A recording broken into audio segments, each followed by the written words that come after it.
Well, good evening. Right at 7 o'clock. Welcome. This is the 15th summer of Healthy Living Lectures, which means at least 100 speakers have come through on various topics. I'm Mike Powers. I'll be introducing tonight's speaker. As a reminder, these efforts, a lot of the summer sessions is Michelle Bartlett and the camps and the classes and the trips and everything she has going on is amazing. A couple of things that I would like to maybe point out related to that relationship between the university and the hospital is even the community needs assessment that's being done. Carol, do you want to say just a couple words about that? Thank you very much, Mike and guests. This is a little card that I hope to encourage you to take part in the Community Health Needs Assessment. We do it in collaboration with the public health nurses of the Northern Region and Interior Community Health. And it helps the hospital and those other groups decide what the priorities over the next 3 years for community health improvement. And as well, it helps the hospital decide what kind of programming and efforts in the community are encouraged from your point of view for us to support. So if you would take 5 minutes at your convenience to do the survey, we would very much appreciate it. Thank you. And are they at the back of the room? Yeah. Yes, okay. Looking ahead to other Tuesday nights this summer, we have topics: minimally invasive surgery, chronic pain, cardiac disease, knowing the signs, tips and benefits of daily 30-minute exercise. Kari Burrell is here and will be presenting on Foundation Health Partners' plans ahead and what's in the works. AI and detection of cardiac disease, how to start with cancer, and another AI for healthcare in Alaska, looking at Alaska and how AI will help predict the needs ahead. Tomorrow night, Discover Alaska lectures. Cultivating Wellness Through Traditional Healing. This is presented by Tisha Simmons, Interim Dean of the College of Indigenous Studies here at UAF. Thursday night, Music in the Garden. 6 p.m. UAF Music Academy and 7:30 the South Cushman Social Club. Before I introduce tonight's speaker, we'll see what happens with questions here, but if you do have questions and as time allows, just please keep this mic right up to your lips so we can pick it up on the audio. And with that, let me introduce Dr. Jane LeBlond, Master's in Chemistry here from the UAF, originally from Anchorage, raised largely in Fairbanks, I understand. Doctor of Pharmacy from Creighton University, worked in California, Idaho, Alaska, has been with Foundation Health Partners for 15 years, board certified in cardiology, board certified in pharmacotherapeutics, currently working both for FHP and at the Boise Medical Center in Boise, Idaho. Here with Foundation Health, has worked both in FHP's family medicine and in the internal medicine and senior care clinics.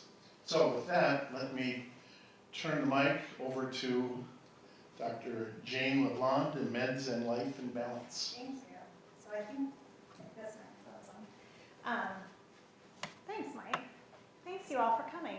I know it's a really nice evening out, and I appreciate you taking the time to come down here and hear a pharmacist talk to you. I know this is kind of a vague topic, or title, I should say, but really what I'm going to spend quite a bit of time talking about this evening is how do we balance the benefits and risks of prescription drugs? We have a lot of really amazing drugs available to us now, and they can do things like cut our risk of having really bad stuff happen, like stroke and cardiovascular death by tremendous amounts. And they can help us live longer with chronic disease so that everyone who's living with diabetes doesn't necessarily need to go blind anymore. But all of these medications come with downsides, and most of us think of side effects and other risks associated with the actual medication itself. But there are downsides that come with things like cost and pill burden and organizing prescription drugs, especially when you're dealing with a lot of chronic disease, can be very confusing and potentially very scary because when these drugs are used improperly, they can be dangerous. So it's really difficult, I think, for most of us to know where is that fine balance between maximum benefit and minimizing risk. And how do we make that assessment? And I don't mean we as a medical professional or community, I mean we as consumers, as patients. How do we evaluate what it is that we have on our medication list and determine whether that's still providing the benefit that we think we're getting while maybe minimizing risks that we're most concerned about? So that's what I'm going to talk about, and hopefully this little pointer works. Okay, so this is me. I have a conflict of interest. But before I get into that, I want to just talk a little bit about pharmacy, because I work with a profession of individuals that does all of our work in the background. We're not a highly visible profession. We don't have sexy TV shows about us. And so I think because of that, a lot of people have a very outdated sense of who pharmacists are and what we actually do. And so unless you are a pharmacist or have a pharmacist in your family, you may not have a really good understanding of what service we're providing to the community or why you might want to get to know one of us. So first, when you think of pharmacist, I really don't want you to think of this guy. We're not working in apothecaries, mixing tinctures and therapeutic powders anymore. And I really don't want you to think of this guy either, although I'm sure he's really nice, but we're not druggists ringing up sales of personal care items at your local drugstore. We still do a fair bit of this, which is working with customers in the pharmacy, counseling you on prescription medications and over-the-counter choices, helping advise. But we're looking less and less like this and more like this. We are a profession of very highly trained individuals that provides direct patient care on a pretty much daily basis now. And direct patient care are services directly to patients that maybe in the past you went to your doctor's office to receive.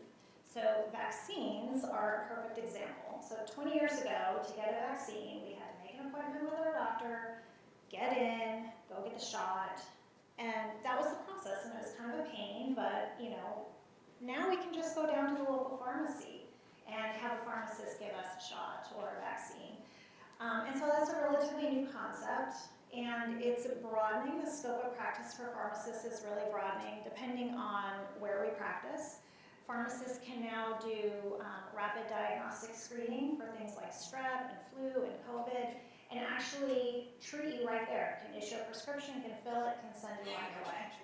So that is that's something that we're doing more and more, and in 2025 and beyond, I think you're going to see more of us doing that direct patient care. We're doing it in any place where there's patients. We're doing it in local pharmacies, but we're also doing it in doctors' offices and in hospitals. And so right here, this woman on the right, she is an emergency room pharmacist, and this is her working with some other members of her ER team, and this is at University of Rochester in New York. So we're in lots of diverse settings.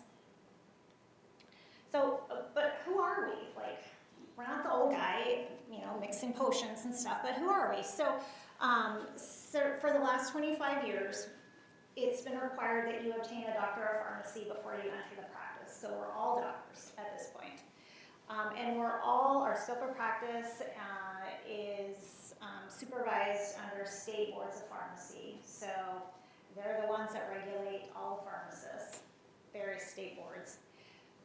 That's entry level, but most pharmacists now are electing to pursue more advanced training. And this is coming in the form of residencies, in fellowships, in board certifications in specialty practice. And that advanced training is allowing us to be recognized more and more as advanced practice practitioners, so APPs. And when you think of APPs, I want you to think of people like nurse practitioners, physician's assistants, performing similar types of activities within a slightly different scope of practice as those professionals. Foundation Health recognizes clinical pharmacists like myself as an APP, or an advanced practice practitioner. So I see patients in the clinic. I may have seen some of you. But that's one benefit to working in a system that recognizes the value of pharmacists. We are an incredibly diverse profession. So in 2021, of all the doctor of pharmacy degrees conferred, almost 2/3 of those were to women. And over 50% of them were to people of color. So very, very diverse professional field. So where are we working? So most of you are familiar with your pharmacist in your local retail or dispensing pharmacy. And there still about 50% of pharmacists work in that setting. And when I say dispensing pharmacy, these are places you go to have your prescriptions filled and walk out with a vial of medication. So that includes chain pharmacies, Costco, Safeway, independently run pharmacies like Denali Pharmacy or Alaska Family. It also includes mail order pharmacies. So it's still the biggest piece of the pie, but rapidly shrinking. So in the 10 years leading up to this data collection between 2013 and 2023, that percentage shrunk by 10%. It had previously been 60%, and now it's only 50%.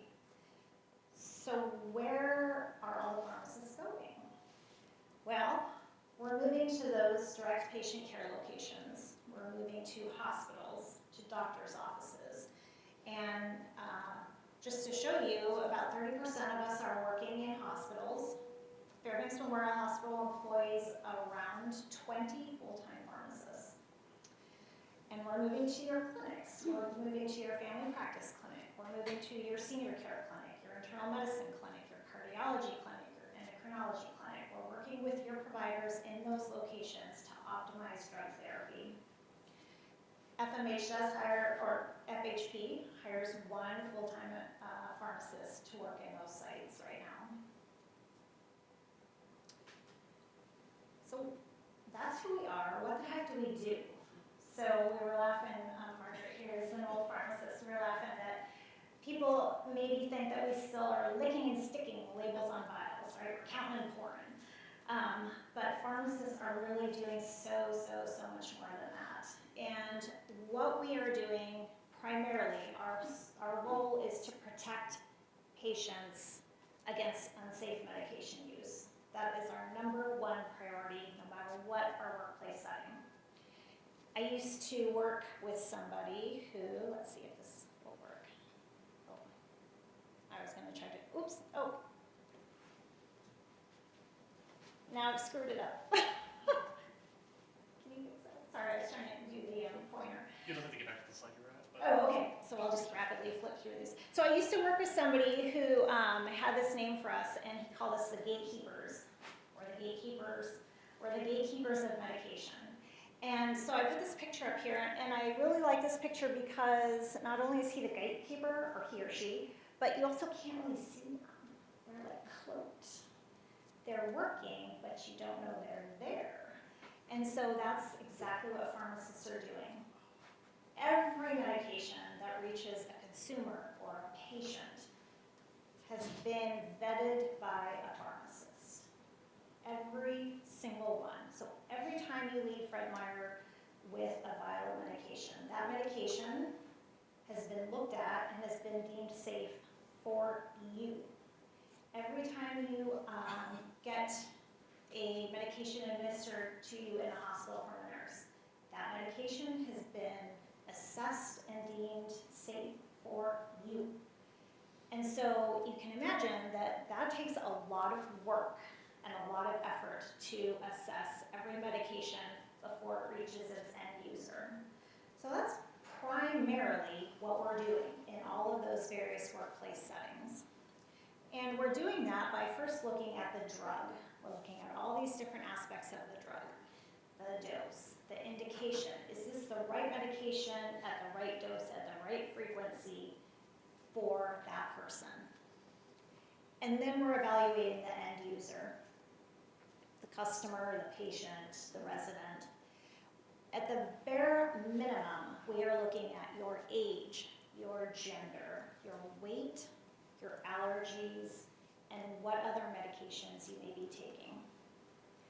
Ideally, we would have more information, including your medical history, some labs to look at, an understanding of who you are, and to know you, maybe not personally, but know you in any kind of cognitive or physical deficits you may have that may limit how safely you can take these medicines. Depending on the workplace setting, we may have that information, we may not. But what I would ask you, a way that you can help us help you, is to share information with your dispensing pharmacy. And that type of thing is anytime medications are taken away, anytime conditions change, anytime you have a new allergy. If you remember nothing else from this talk, carry a list of all the prescribed and over-the-counter products you use regularly. A lot of people think there's some big repository in the sky that we can look at and see that has all your medications and all your medical information in it, but there's not. If you use more than one pharmacy, we cannot see the information at that other pharmacy. So in order for us to do a real good evaluation of safety, we need that information. And so if you can fill, if you have the ability to fill just at a single pharmacy, that helps us a lot. So your pharmacy home. And then I'm going to skip over that for sake of time. These are various things that we do in the clinic setting that I particularly do. But I'm going to get to the main meat of the talk today, which is that balancing act we do, finding that sweet spot between prescription drug benefits and offsetting unnecessary risk. So I mentioned that we have all these great drugs on the market, and it's not all about better living through chemistry, but let's be honest, there are some really amazing things out there that can help us live longer, live better, alleviate suffering, cure disease. And so it's something that we really want to evaluate carefully when we're prescribing a medication from our provider. But also I want you to understand that you always have choices. And being an informed patient or an informed customer or consumer is really important. And so knowing where that sweet spot is with medication use for you might be different than it is for me. And it's all based on your goals of care, your past experience, your values. So I want everybody to remember that you always have choices to be an informed consumer. And how do we become an informed consumer, and how do we make those choices in an informed way? The first thing you do is you really need to understand your medications. And you don't need to know how to pronounce them perfectly or spell them exactly right, but you should know at the very minimum what drugs you're taking. Either brand name or generic, it really doesn't matter, but know what you're taking. Carry a list. Carry a list with you in your wallet so you have it when you're on vacation and something happens. Or carry it when you need to go to the hospital urgently and don't have time to grab all of your things. It is so, so valuable for us to help keep you safe if we know what you're taking.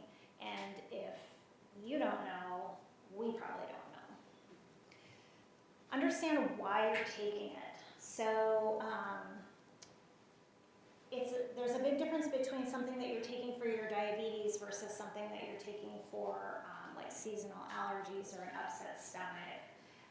And when we look at polypharmacy, which is this layering on of many, many medicines that can happen, especially as we age or we change providers or we have multiple specialties, it can be very confusing what we're taking and why we're taking it. So knowing if you're taking something for your blood pressure versus your incontinence is probably going to be somewhat important for evaluating whether you want to continue taking it. What are the anticipated benefits for you specifically? So how is this medication going to help you as an individual? What are the potential risks? What are the risks to you as an individual? Not in general. You know, we've all seen these TV commercials where they go through this, you know, the end of the commercial, they go through this litany of side effects and risks. And they always end with blah, blah, blah, blah, and death. And death. Everything could cause death. Okay. Yes, that probably is true. What are the chances of that? What is the likelihood that any of those things are going to happen to you? So it's important to be able to use this information to evaluate. And then what are the most common side effects? So we get a lot of people very concerned about side effects, and they're very real, and they do happen. The vast majority of side effects are not serious. They're what we call nuisance side effects, things like headaches, stomach aches, GI upset. And some of them are very rare, and some of them are very common. And so understanding what the most common ones are, what are you most likely to experience, is also very important for understanding and making that evaluation if this is something you want to continue with or not. Discuss options. And this should be a discussion with your provider. And there's always options. Even if you are prescribed a medication that you're told, you need to be on this for life. Okay. But really there are options, and it may be at some point in your life you decide, I'm more focused on the quality of my life rather than the quantity of my life. Or maybe this medication isn't the right thing for me. And so it's always important whenever a provider offers or starts you on something new to say, hey, what other options are available to me? And these may include non-pharmacological things. So especially with pain is an obvious one. Let's first look at things like compression and icing and resting. If you have allergies, can we minimize your exposure to an allergen? Can we maybe get a HEPA filter in your home? These are non-drug related things that we may be able to treat whatever it is that you have going on. Therapeutic lifestyle interventions. I'm always talking about exercise, diet, and those can be incredibly powerful. They may not always be appropriate at the time that you're being prescribed a medication, but it's always something that we should be revisiting. What are some things I can do? Stress reduction. Can I make changes in other aspects of my life to help treat what I've got? Optimize current therapies. Rather than adding on another drug, is there something we can do to make the drug that you're taking work better? This is especially true when we look at drugs that can be difficult to use. Inhaler devices come to mind immediately. So there are many, many different inhalers on the market. They're all used in a different way. And if you're not using the device correctly, you're probably not getting the full benefit of that particular medication. So let's assess that first before we say, oh, it's not working, let's add a second one or third one. So optimizing current therapies that you're already on. Are there topical treatments we can use? So are there patches, is there lotions, are there ointments that we can use that act directly at the site where we want it to work while minimizing more systemic effects or absorption into the rest of the body? Are there things that we can just use as needed, especially if they're for symptom management? Maybe I just use my allergy medication during allergy season, or when I go visit my neighbor who has 5 cats, rather than a twice daily, everyday kind of thing. Dose reduction. This is definitely one you're going to want to discuss with your provider, but often when we get started on medications, it's when we are first diagnosed with a condition which may have been out of control for a while. We get started on a drug, we get started at a certain dose, but as we adjust our lifestyle, as we integrate different alternative therapies that might be on this list, we revisit that dose of that blood pressure medication, of that diabetes medication, and say, you know what, I think we can drop this dose. We know that risk and incidence of side effects goes up as doses go up. So if we can drop those doses to the minimally effective dose, then that helps all around. And finally, are there alternative medications we can try? Are there things that have a better safety profile? Are there things that can have a decreased risk of bleeding or a decreased risk of confusion or sedation? So it's always worth asking the question. And then regularly reevaluate. So just because we did something one way for a long time doesn't mean we need to continue doing it that way. And you can reevaluate your prescription drug therapies at any time. But I would especially advise you to reevaluate them whenever your goals of care change. So as you're getting older and maybe we are, again, refocused on quality of life rather than quantity, it might be time to just look at your list and see are there things that maybe aren't appropriate anymore. Anytime you're hospitalized or diagnosed with a new condition, absolutely you want to reevaluate what you're taking. Anytime you think you're having side effects, so, oh my gosh, I've got this terrible ringing in my ear for ages and ages and I just can't figure it out, well, let's reevaluate whether that's something related to your medications.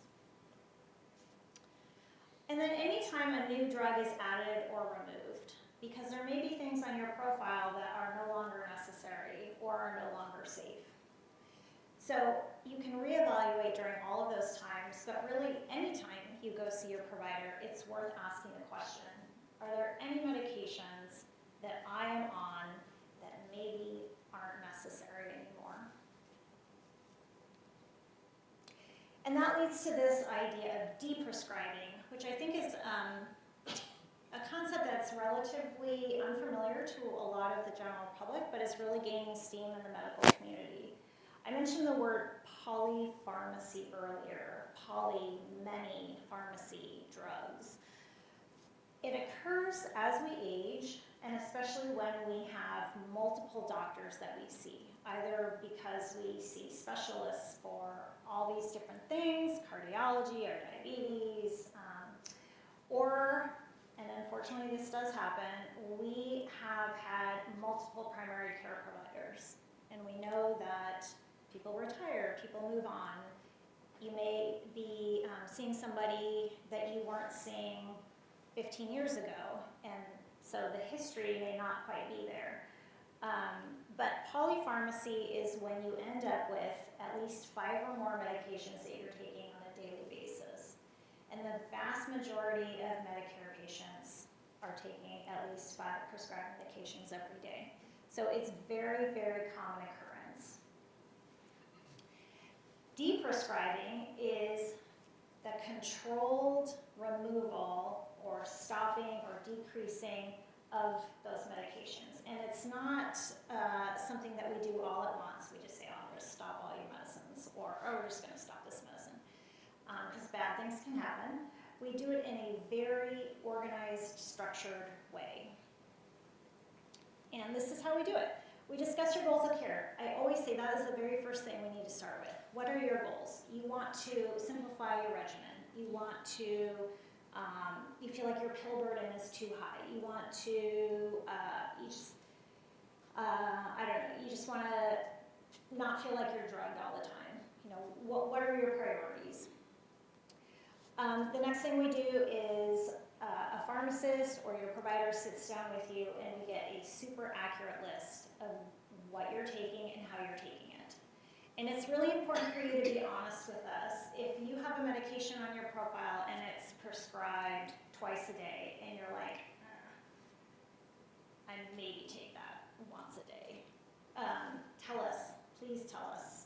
We're not judging, we just need to know because it's going to affect what decisions we make. And then we assess each medication on your list for things like risk, adverse reactions, and ask you questions about what it is you're experiencing. Are you feeling more confused lately? Are you having problems with dry mouth? Are you falling? Are you having stomach aches more often or diarrhea? So we talk to you and we get real personal about things that you may be experiencing and try to look at medication use and evaluate whether there's harm going on there. We evaluate the appropriateness. Is there a reason for you to be taking all the things on your list? And it seems really obvious, but oftentimes people get started on something and it's never taken off, even if the problem is long gone. So we always do that. And we prioritize drugs for discontinuation. We typically look at the things that are providing the least amount of benefit and talk about discontinuing those first. The life-saving drugs, the drugs that are keeping you from having the stroke, we keep those on. But the other things, the benefit may not be as clear-cut. And so we prioritize things from most important to least important. And then we develop a plan. And this plan can come in lots of different forms. For some things, we can't just stop them. But for other things, we need to gradually decrease doses to prevent rebound effects or withdrawal symptoms. But we do it in a very slow and a very prescribed way. And then we always check in with you to see how things are going. So if we stop a medicine and we say, come back to us in 2 weeks and tell us how you feel. Did you feel different? Did your symptoms come back? Do you feel uncomfortable about stopping this medicine? Always we follow up with you and see how things are going. And if you feel like this is something that you would like to do with somebody, but you're not really sure who can walk you through these steps, or maybe you're fortunate enough that you don't actually take that many medications, but you're taking over care for your mom, and she's taken like 30, and you had no idea. Then what? Well, there are people who can help you, and this is where a clinical pharmacist like myself comes in. So Foundation Health Partners has this service, the Medication Therapy Clinic, and we operate out of senior care over in the Doolittle building. But if you have a doctor, if you're young enough that you don't qualify for senior care and you see somebody at family medicine, we also do it there. And we essentially take you through this whole process that I just described. We have you bring in all your medication vials. We look at them all. We talk about them all. And then if we determine there are some that are no longer necessary, or if you decide that you don't want to be taking these things anymore, we talk about a supervised plan to pull some of those off. It also affords you a great opportunity just to ask questions. So we have appointments that are between 30 and 60 minutes. So we actually have the time to sit down and talk with you about your questions. You can bring your kids in. You can bring your caregivers in. But it's really the time that's the most valuable, because as we know, it's challenging to get in to see our doctors, and often the time is very, very limited. And so this service allows us a little more relaxed environment to be able to go over all of those things and to make sure you have your questions answered. Oh, I only spoke for a half hour. So these are my references. But I anticipated there were going to be quite a few questions, and maybe there's not.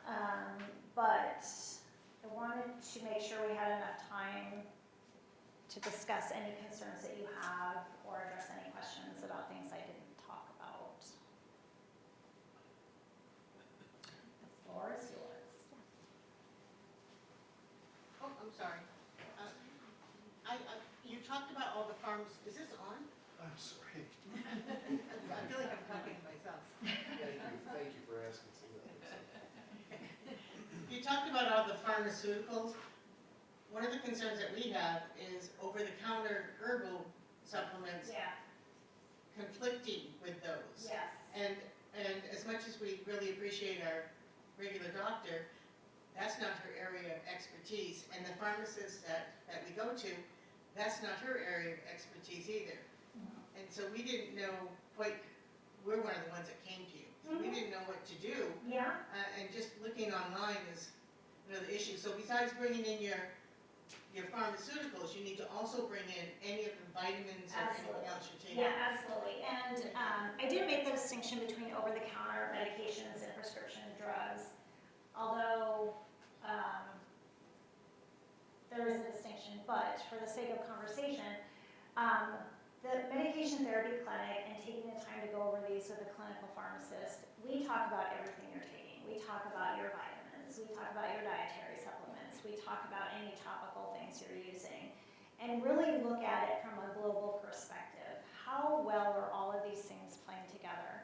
Because even though we may think of vitamins and dietary supplements as fairly benign things, there are some drug-drug interactions that vitamins have with prescription drugs. So one example is there are some antibiotics that do not play well with calcium supplements. And so the timing of those can be important to get the maximum benefit from your antibiotic.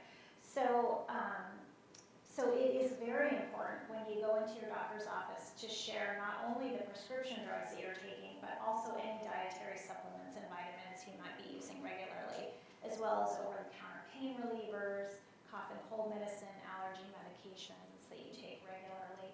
All of that's critical information for us, and I appreciate that you brought that up because I want to make sure people understand when we're talking about medications, we're also talking about those things.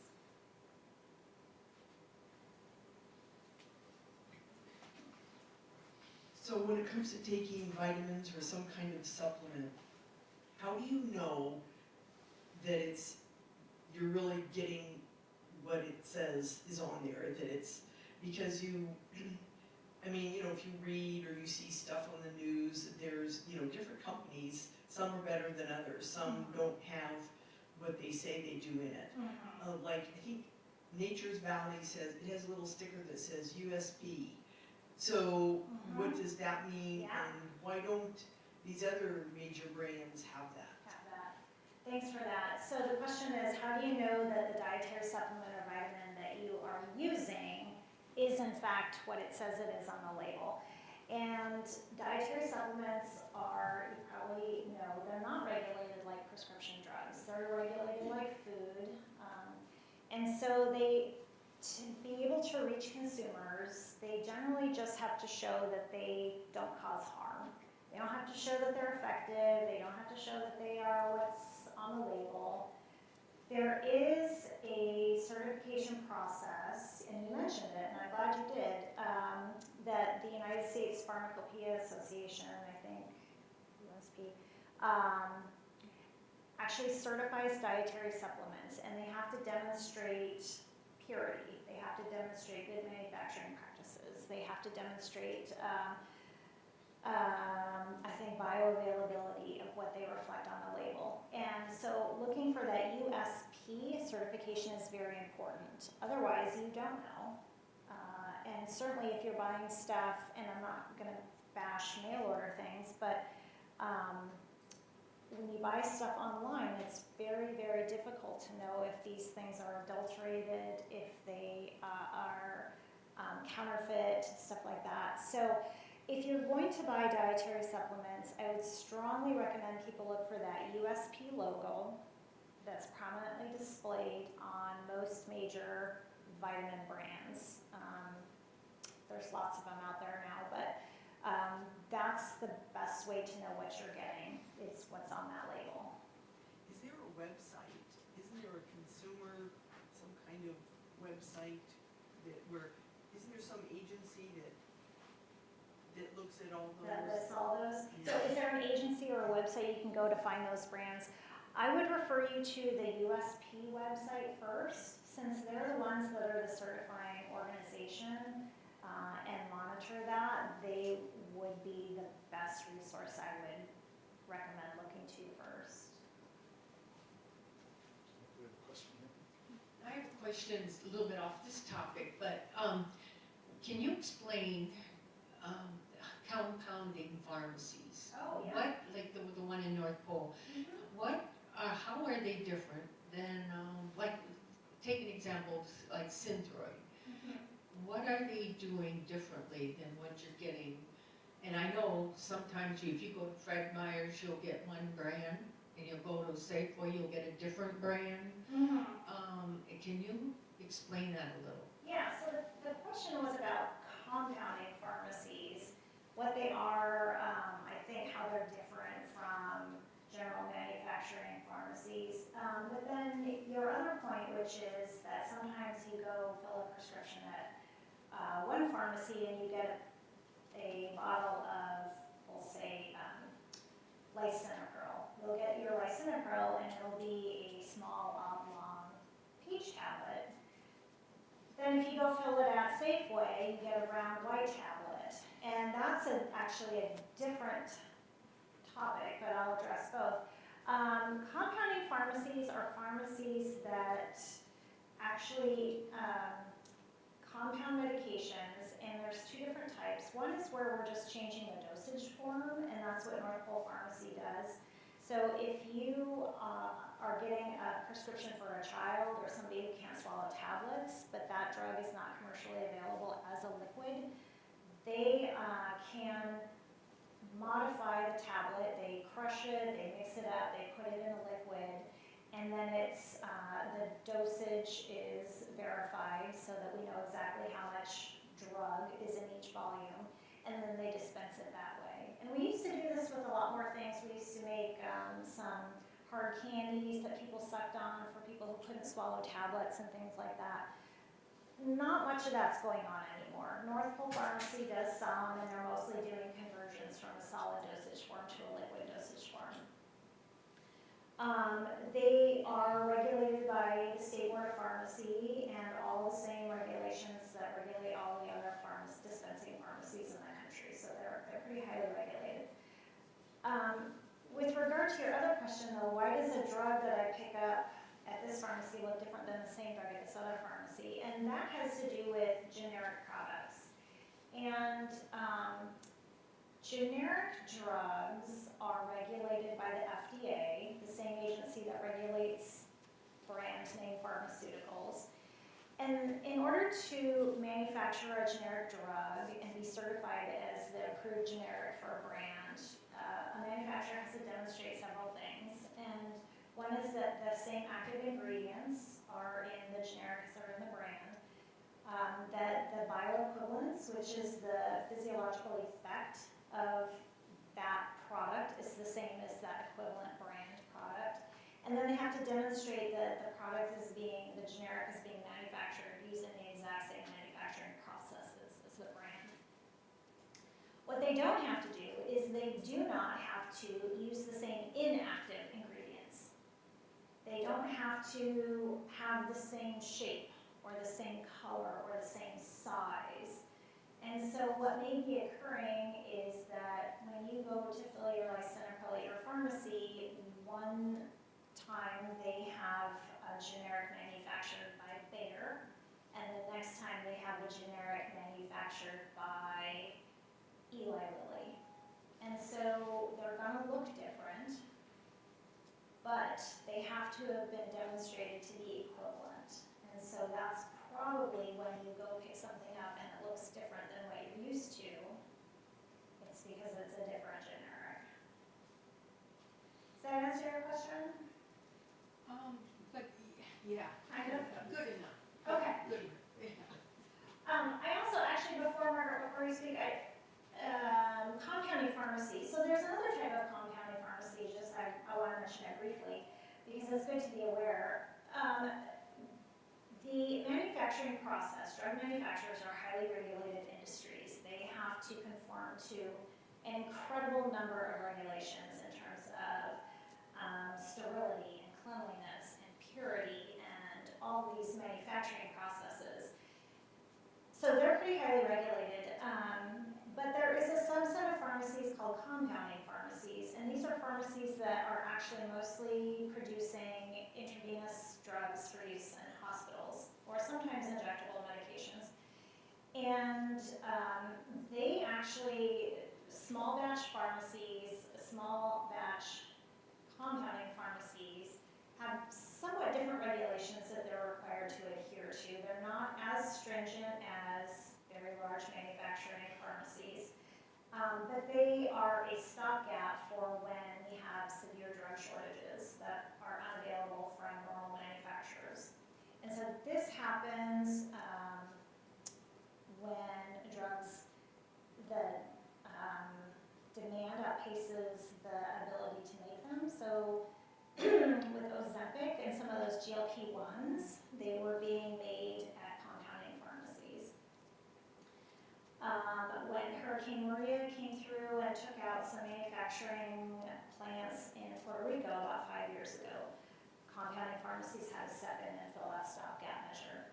They're only allowed to operate when there is a recognized drug shortage. And so when it comes to like Ozempic and some of those products, those drugs are off shortage now, and so they are, the ability to compound those is much curtailed. So when we talk about compounding pharmacies, there's actually a couple different kinds specifically.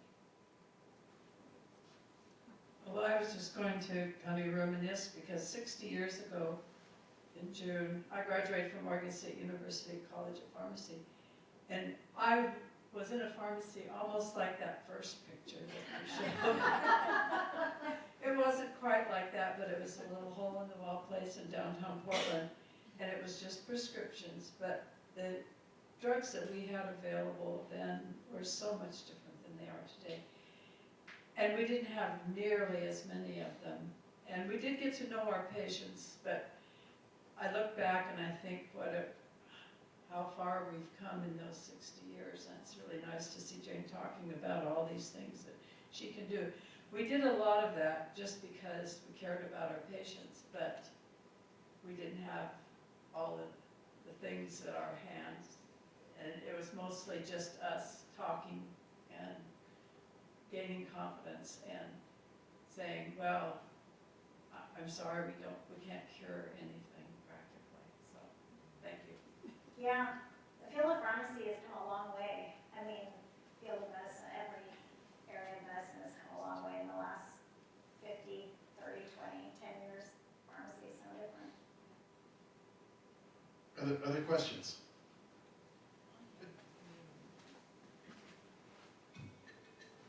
So this involves a particular drug. So with statins, you know, sometimes some of the side effects are like muscle aches and stuff like that. So is that ever like a permanent, like if you develop muscle aches and then you know, were to stop taking it?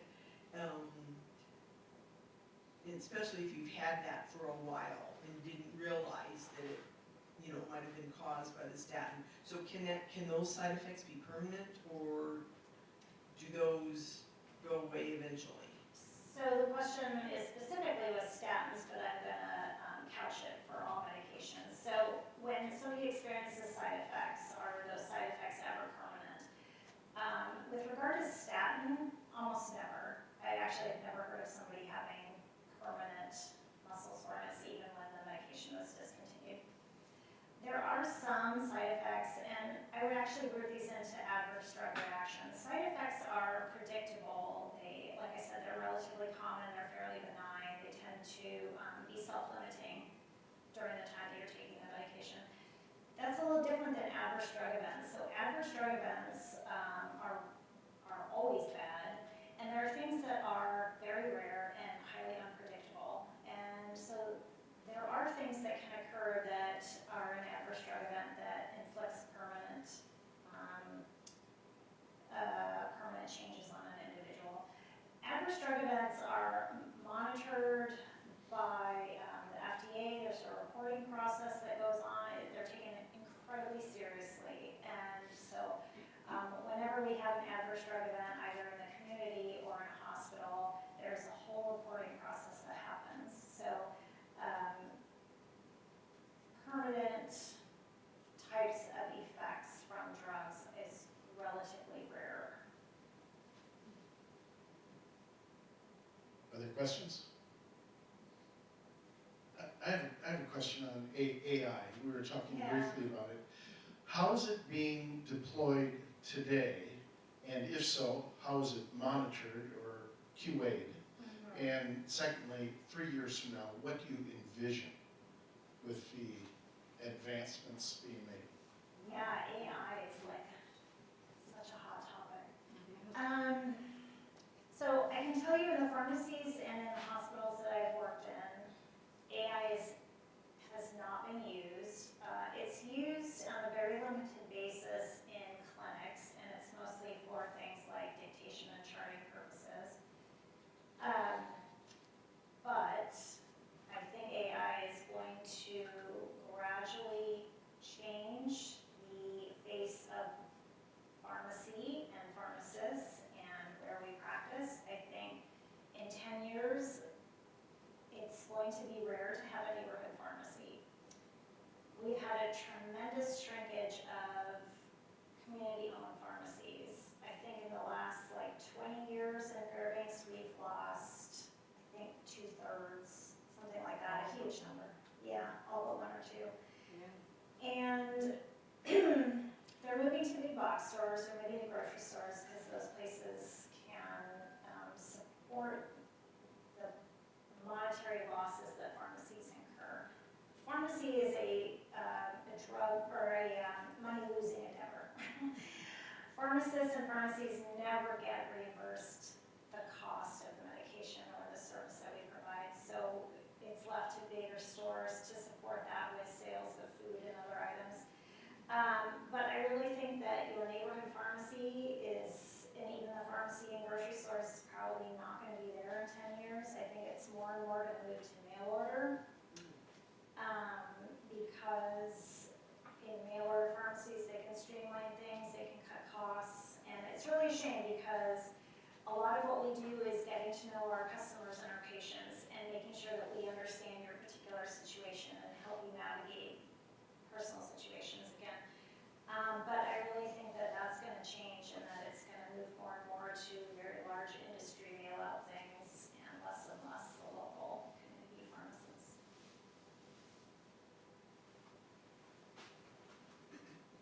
Just turned on. Yes. I just wanted to say that when we had a meeting with the troopers where they were giving general advice, one of the things that they said to do was, if there's a medical emergency, the first thing they do is look for your license to see who you are. And they said, just get a piece of tape and on the back of it, put your prescriptions that you have, because that's what we want to know. And he says, it annoys some businesses because they have to take it off but he said on one side, just put down all your pharmaceuticals that you have and who we should contact on the other side. He said, everything we need to know should be attached to that license. Yeah, that's great advice. So keeping a list, keeping it current with you of your prescribed and over-the-counter medications, and even looking at attaching that to your driver's license or something that troopers or emergency personnel can very easily access is a huge help for us in emergency services to make sure that we know exactly what might be going on. Last chance? Great. I want to say one word as a nurse. Since I've retired and I've gotten a couple chronic diseases, I'm on a couple support groups on Facebook, chat groups and things. I can't tell you how many hundreds, thousands of people have stopped their medicines that their doctors prescribed to them. It's just amazing. You know, people are talking back and forth and giving unsolicited advice and really poor advice. And thousands of people have stopped their medicines. They are getting them from their pharmacies, but they're just loading them up and then they're sharing. And I mean, personally, I know people that do that. And I also can't just tell you how unsafe it is. Just to make sure that your doctor does know what you're taking. I also worked in a doctor's office, and that took up most of the nurse's time, was listing the medications and getting them straight. And it's just most don't you think it's just one of the most important things with all those interactions out there? It is, it's a huge challenge. Nobody knows what you're taking except you. Again, there's no like central database that we go to. Because if you're using multiple doctors, multiple pharmacies, maybe you're taking things as prescribed at home, but maybe you're not. We have no idea. It's incredibly challenging. The only person that has this information is you, and I just cannot stress enough how important it is to, at the very minimum, have a list, keep it current. Any other questions? Jane has had a long day today and comes out tonight and speaks to us. Thank you very, very much. Yeah, thank you.